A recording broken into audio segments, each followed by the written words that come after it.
Hello! Krajnyák Tamás vagyok a Laptop Hardware-től. A most következő videóban azt fogom neked megmutatni, hogy hogyan tisztítsd meg a laptopod billentyűzetét. Ehhez a következőkre lesz szükséged.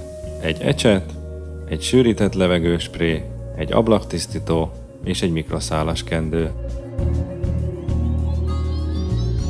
Először az ecsettel söpörd ki a szennyeződéseket a billentyűk közül.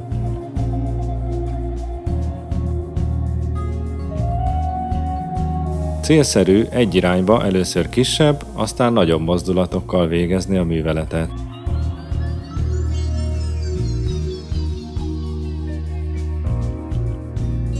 Utána a sűrített levegővel fújt ki a megmaradt port a gombok alól. Itt is célszerű egy irányba haladni.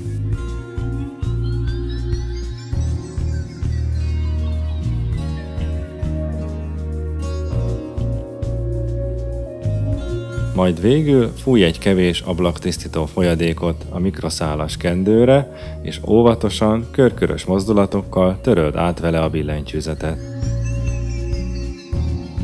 Vigyázz, hogy nehogy beakadjon a gombok közé a kendő, és felpattintsa a billentyűt. Ne alkalmazz túl sok tisztítószert, mert ha befolyik a gombok alá, akkor károsíthatja a billentyűzetet. Legyen csak épp hogy nedves a kendő.